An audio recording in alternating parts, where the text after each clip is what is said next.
Hey guys, welcome back to the Black Line channel. We are back with another Jeff Durbin video. No science, no morality, atheism, no logic also, I think it's in the title as well. So, so I'm enjoying these. I think these are good conversation topics, make you kind of think here. Of course, and I think these guys bring to light, of course, also the reality of Jesus, which is just so loud. The reality of the God of the Bible. So I'm loving it. So let's dive on into the next video. Boom.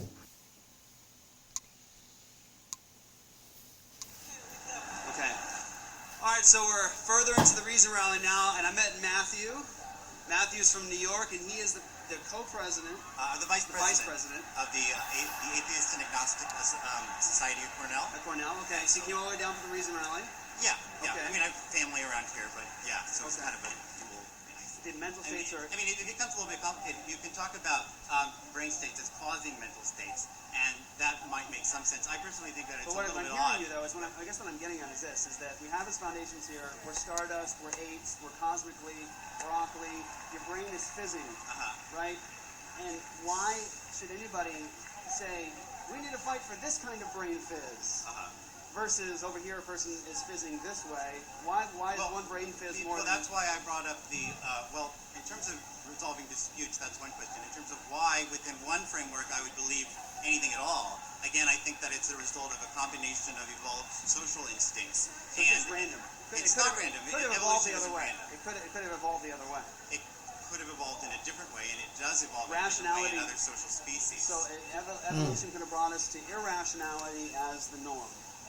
We were talking about morality, not rationality. I'm talking about the information and the fizz going on in your brain. So over here we have, if I use your foundations, if I take atheism, say Dawkins, naturalistic materialism, and I look out across right now, I see a bunch of bags of biological stuff that are fizzing chemically, thoughts that say, reason, and they say we should all hold to the same kind of reasoning and everything else going on over here, but that's the foundations. Yes. As a Christian, I look at over here, I say these are not just, this is not Okay, just... so, I was thinking about this too. It's like, I guess, I feel like with atheism, and when I hear about it, this is basically their argument.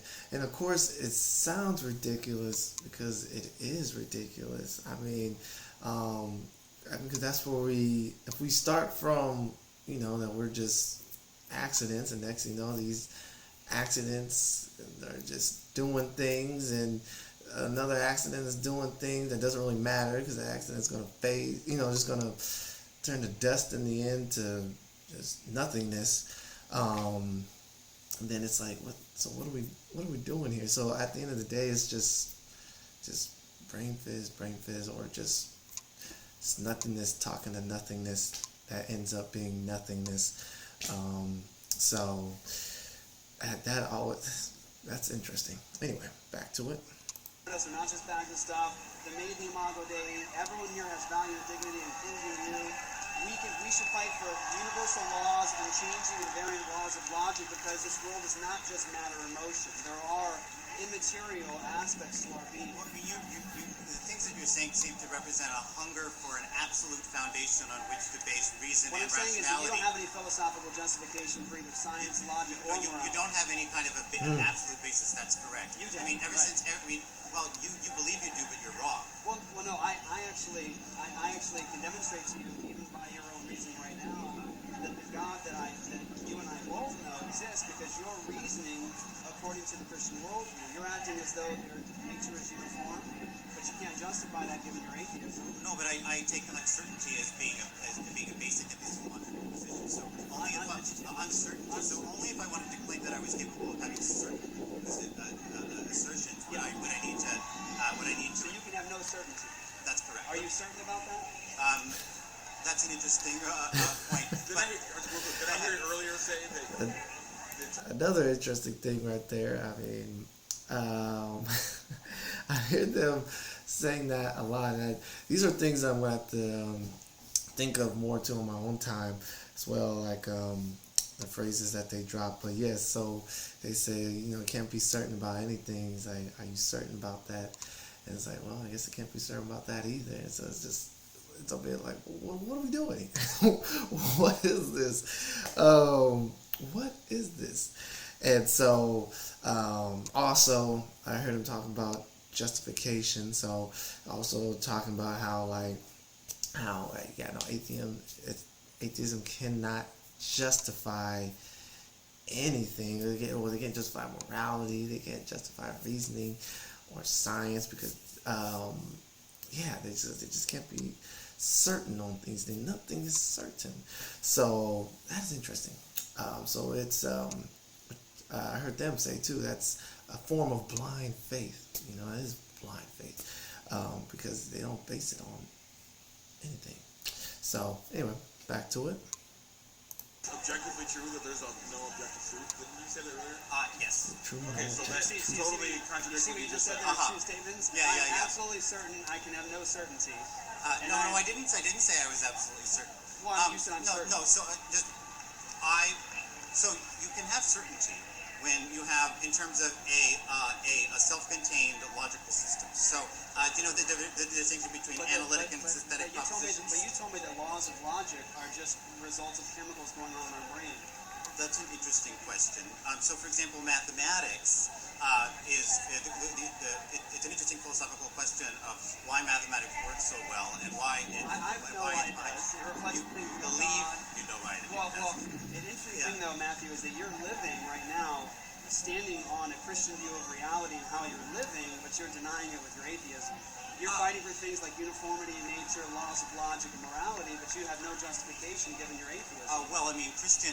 Christian intellectual theology was developed on a basis of Platonic and Aristotelian Roman philosophy. So, that's an authoritarian claim. That's not rooted. Well, in terms of my basic epistemological and ontological positions, I am. What are you, rationalist? I am more. Empiricist? I am a scientific realist. I believe that synthetic assertions about the universe are always open to revision through further evidence. So I laws don't of logic believe aren't that necessarily universal. laws of logic are analytical, so But they're self-contained. Are they universal? Laws of logic are a self-contained system of propositions. Should I be listening to you right now looking for inconsistencies, or no? Because you and I don't share the same brain. So how are this appeal you're making to these universal laws of logic? How does that leap from your brain to mine? We don't share the same brain. How is that a universal truth? Well, we actually have very similar brains, But we don't share the same brain. Yeah. You're fizzing atheistic thoughts right now. I'm fizzing Christian theistic thoughts. But you're trying to appeal to universal laws of logic. But given atheism, all you are is matter in motion. I don't understand what the point Where's you're the trying to make is. universal law of logic? Can I touch it? That's an interesting question.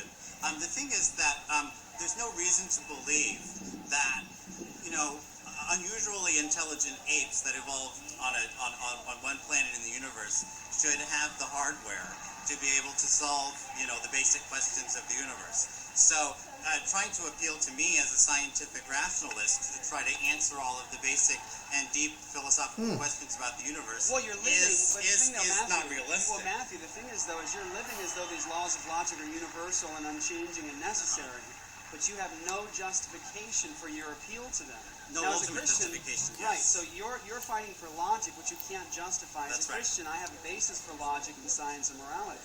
Yeah, it's So a you're fallacious one. Well, again, you don't have a problem with fallacious things in your worldview. No, I don't believe that. You can't justify universals. I don't think that you can have any ultimate justification for anything. So you can't call what I said just fallacious. Within the Monkeys. So yes, of course, the view that we have evolution, that we have evolved from monkeys. Isn't that a wild thing? Not only are we accidents, but we also we are descendants from monkeys. yes, our fellow descendants, monkeys, and it's interesting because fellow descendants of monkeys. And this is just my thought, like why do we have our fellow descendants like in zoos and cages and stuff like that? Shouldn't we be like honoring them a little bit more than than just if they're our fellow descendants? Shouldn't we be, I don't know, like I don't know, but we got. Feel like we're not honoring them as we should be if they're our fellow descendants. The framework that I'm operating on, I am calling Your it brain fallacious. says- I am not saying that it has any kind of necessary or Are ultimate fallacious reality. things allowed in your worldview or not allowed? They are just fallacious. Are they allowed or not allowed? So if I make the assertion Fallacious. that an argument is correct, Right. the Look word up what that correct word means has real quick. Fallacious? That's sorry, I need some knowledge here, you know what I'm saying? Is there opportunity to learn a new word? What does fallacious mean?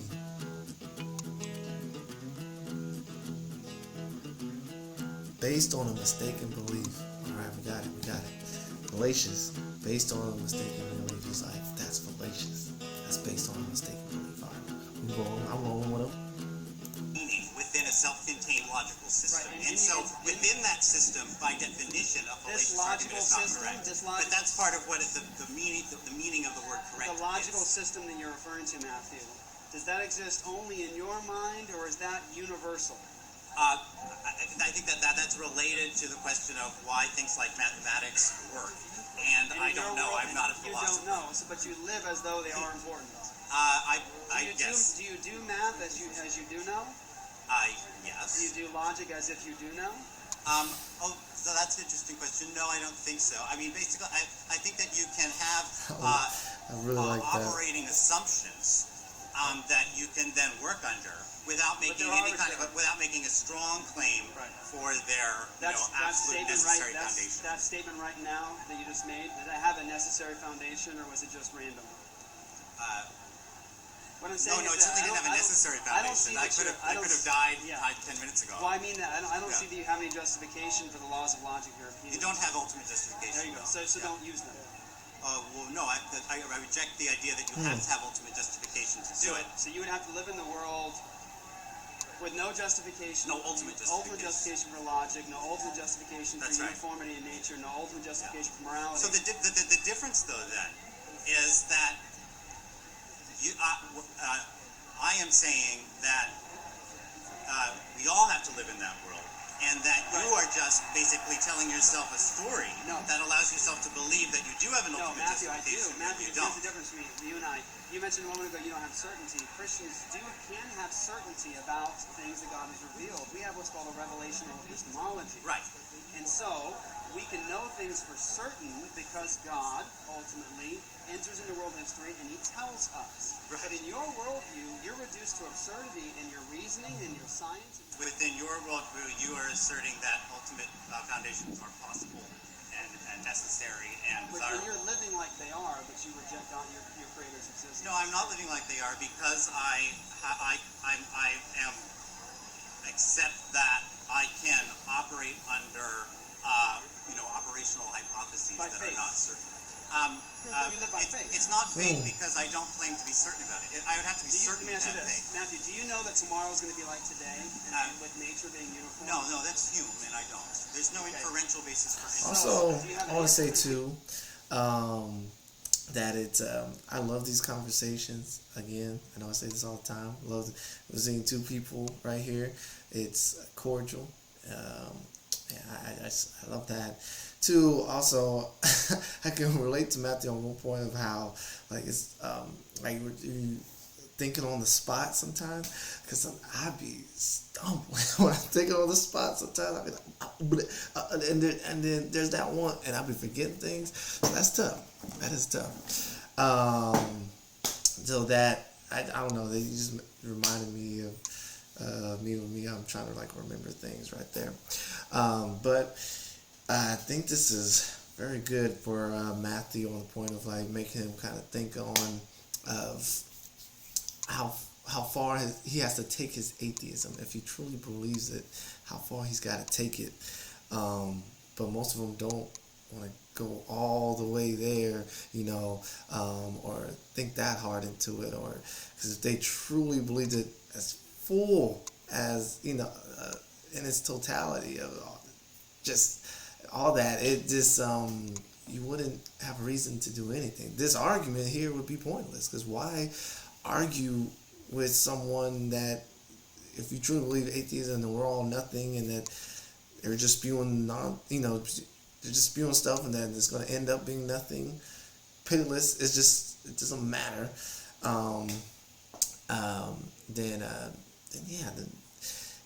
But no one can live that way. I mean, you can't live that way. Anyway, back to the video. No, there's no answer for Hume. I have an answer. Yeah, and I mean, lots of people have tried to answer. Do you know why? Do you know how a Christian would answer the uniformity of nature problem? It's uniform because God makes it that way. Because God has revealed himself and he carries the universe along to its destination. That's why science is all built upon a creationist view of reality. Yeah, and I just think that any particular person who claims to have had access to revelation is probably deluded or lying. Well, that's a claim, but it's okay to be deluded and lying in your worldview. We're stardust. The word okay is a moral claim. I'm just saying that it's probably wrong. Probably wrong, but could be right. Absolutely. Okay, right. so there's no certainty. Nope. Absurdities are allowed. I don't know what you mean by that. Well, you said it could be either way. Yes. So absurdities could be allowed. I don't know what you mean by that. It could be okay to just be absurd and live absurd. Well, I'm not going to stop you. Right. I'm asking Matthew. Yeah. Is that an intelligent way to live? That's value judgment, and I already said within my value system, I do think that having as accurate views as possible is important. Okay, well, I'll ask you one more question, Yeah. and I'll let you go. Okay. The uniformity in nature, it's necessary to do science. It's necessary to do all that we just did. It's desirable if you desire to have accurate. Well, we can't do science if we don't have a rationally intelligible universe. You can do science. You can have an operating assumption that the universe is uniform, Right. and the fact that it has worked so well so far is certainly evidence to believe that it is. Right. I mean, it could be that 100 light years from that's now, circular. you're right, and that it does not provide, and that's why it doesn't provide an absolute foundation, Justification. because there's no answer to Hume. That's right. I have an answer for you. And I've Yeah, given and it. it's just a silly one. Well, no, that's my answer. And the interesting thing is that you're living in the same world I am, appealing to the uniformity, but you have only blind faith. Except that it's not faith because I'm not certain. Right, but Confidence? Would you say just- it's confidence? Yeah. Yeah, I say I have I think that I have a rational justification for believing in uniformity because, as I said, science It has works been in quite the well. past. Right, that's what Bertrand Russell would say to that.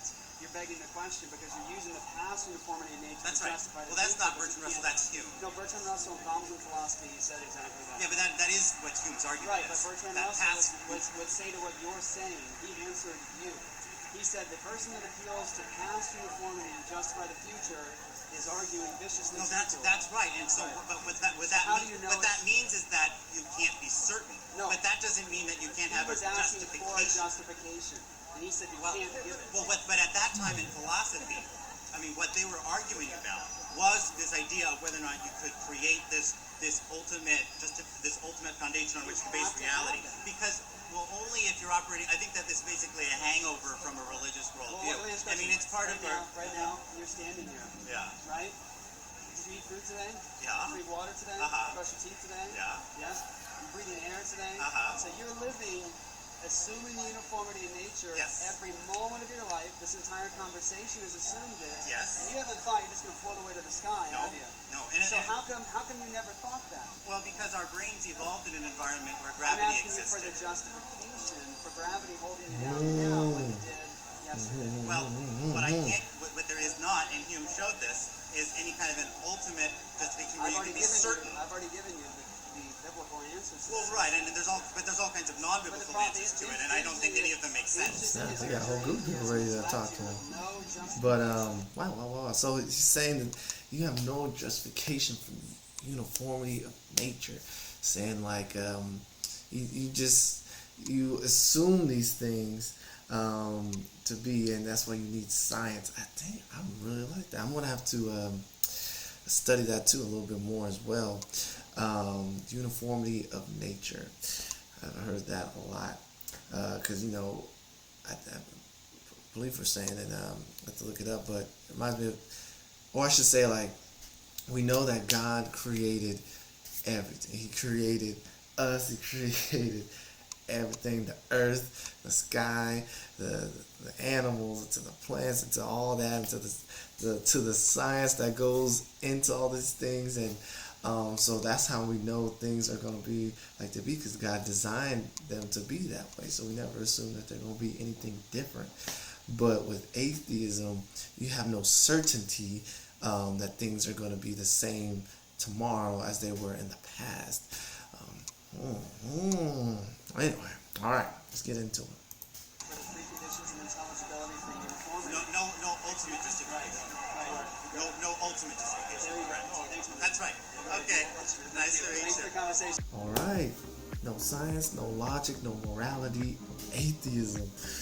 Okay, so I remember like years and years years ago, I saw this video and I've completely forgotten about it now. So it's cool to get to see these again. It's kind of like seeing it for the first time again. But yeah, man. I love that how it's really dissecting atheism for what it is. It's like if you believe it, then you gotta take it to its logical conclusion. Like you gotta go all the way with it.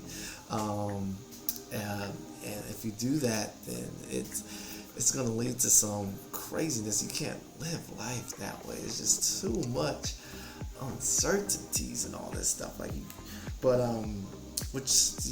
But the universe is well, I should say, Earth is not affirming atheism the way that it is. It's not affirming atheism. It's affirming God right here. So I really think that's something people have to start off with everything. It's like because you cannot take God out the conversation. As much as you try, it won't make sense. It doesn't make sense. You need God as the start with knowledge. If you just take God out, then it really don't make sense, and nothing really matters.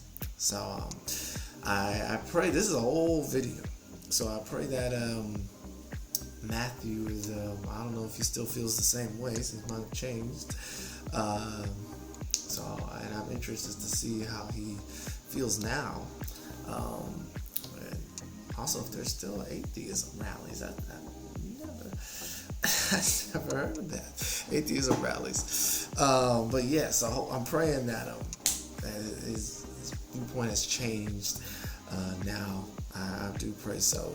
And he's thought about that a little bit more, and I pray if not, that God gives him the grace to see. So another beautiful conversation there.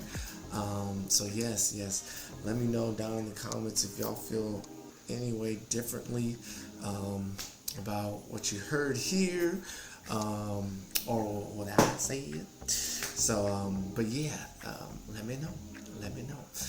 I pray that y'all have a good day there, and hey man, keep heading Godward. Peace.